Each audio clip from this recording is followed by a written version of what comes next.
안녕하세요. 법대로 맘대로 박찬계 법무사입니다. 제 영상이 유익하셨다면 구독을 꼭 눌러주세요. 오늘 제목은 소멸시효 완성된 근저당권 설정 등기 말소 전말입니다. 올해 6월 초 70대 후반쯤으로 보이는 분이 저희 사무실을 찾아오셨는데 상당히 초조하고 다급한 모습이었습니다. 의뢰인은 2006년 5월 30일 서울 마포구 창전동 소재의 아파트 1개 호실을 매수하여 소유권 이전 등기를 마쳤는데 전 소유자를 채무자로 임땡땡을 근저당권자로 하여 1992년 10월 24일 및 1993년 5월 4일 마쳐진 두 건의 근저당권 설정 등기를 미처 말소하지 못하였다고 하였습니다. 그러다 이 아파트를 팔기에 내놓았는데 이 근저당권 설정 등기를 말소하지 않으면 팔리지 않는다는 중개사의 얘기를 들었다고 하였습니다. 이에 저는 이 아파트 등기상 중개사를 열람하여 검토한 후 이 근저당권 설정 등기는 근저당권자와 공동으로 말소 등기 신청을 할 수 있지만 근저당권자인 임땡땡의 협조를 얻기가 사실상 불가능하고 그 피담보 채권의 소멸시효 10년이 완성되었으므로 땡땡을 피고로 하여 근저당권 설정 등기 말소 청구의소를 제기하여 승소 판결을 얻은 후 그 판결을 등기 원인으로 하여 의뢰인 단독으로 근저당권 설정 등기 말소 등기 신청을 해야 한다고 설명하였습니다. 문제는 근저당권자 임땡땡이 1931년생 현재 93세로 사망의 가능성, 즉 근저당권 말소 청구의소를 제기하기 전 이미 사망하였을 수 있다는 점, 소제기 후 소송 계속 중에 사망할 수도 있다는 점이었습니다. 소제기 전에 피고가 사망하였다면 피고 사망 사실이 관가된 채로 판결이 확정되었더라도 이는 당연무효이므로 무용한 소송이 될 것이므로 사망 여부가 우선적으로 파악되어야 하는 것입니다. 따라서 소제기 전 피고가 사망한 사실이 확인되면 피고 상속인을 파악하여 그 상속인을 피고로 하는 당사자 표시 정정 신청을 해야 합니다. 소송 계속 중에 피고가 사망하였다면 피고 상속인들이 소송 절차 수개 신청을 하거나 원고가 상속인들을 파악하여 당사자 표시 정정 신청을 해야 합니다. 저와 의뢰인은 일단 소를 접수하고 진행 사항을 지켜보기로 하였습니다.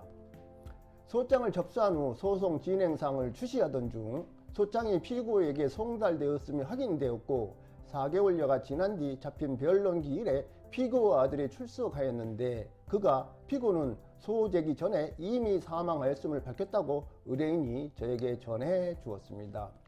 피고 아들은 소송 절차에 대해 모르는 분이었고 다만 이 사건 청구 취지에 소송 비용은 피고 부담으로 한다는 내용이 부담되어 변론 기일에 출석하여 피고 사망 사실을 밝힌 것이었습니다.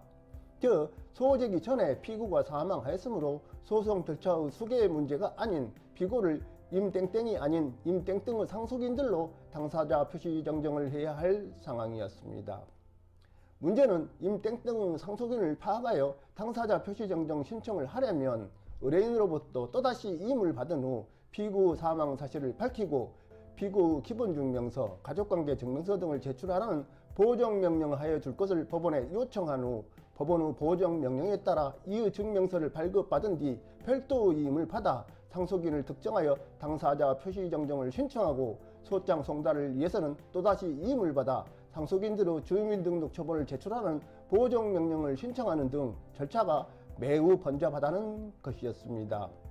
어찌어찌하여 상속인들에게 소장이 송달되어 승소 확정되었다고 하더라도 이 근저당권 설정 등기를 원고가 단독으로 말소 등기 신청하기 위해서는 사망한 피고 재적등본, 기본증명서, 가족관계 증명서, 혼인관계 증명서, 입양관계 증명서, 친양자 입양관계 증명서, 말소자 처분과 상속인들의 기본증명서, 가족관계 증명서, 주민등록 처분 등을 발급받아 등기 신청서에 첨부해야 합니다.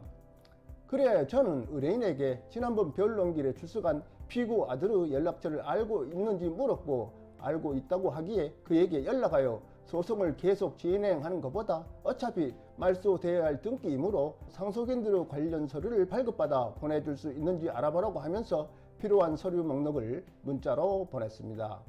즉 피고 상속인들의 협조를 얻어 의뢰인과 피고 상속인들이 공동으로 근저당권 말소 등기 신청을 하고 소송은 취하하는 방식으로 절차를 진행할 수 있는지 알아보라고 하였습니다. 그리하여 소송 비용 부담을 우려한 피고 아들로부터 관련 서류를 받았는데 서류를 살펴보니 피고 아내는 피고보다 먼저 사망하였고 피고 자녀로 상속인은 3명이었습니다.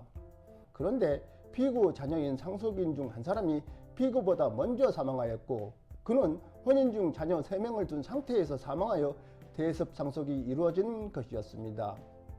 대습 상속이 되었으므로 먼저 사망한 상속인의 처와 자녀의 관련 서류가 필요했고 이 또한 부탁하여 받았습니다.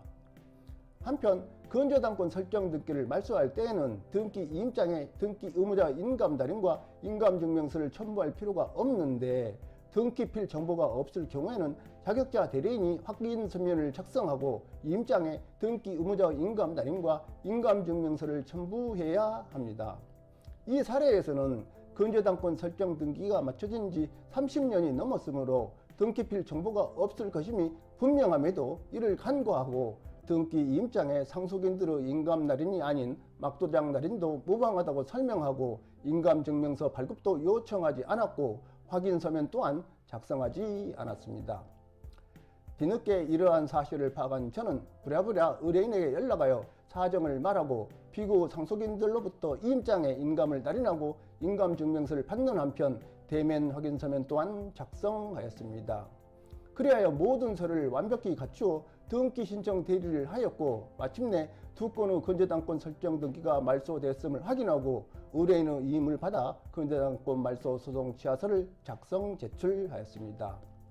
등기필 정보가 있는 경우 소유권 이해의 권리의 등기 명의인이 등기 의무자로서 말소 등기를 신청할 경우 인감날인과 인감증명서가 요구되지 않는다는 규정에 몰입한 나머지 등기필 정보가 없음에도 불구하고 등기 의무자의 인감날인, 인감증명서 첨부, 확인서면 작성을 하지 않은 실수를 하여 등기 의무자로 하여금 번거로움을 겪게 하였던 것입니다.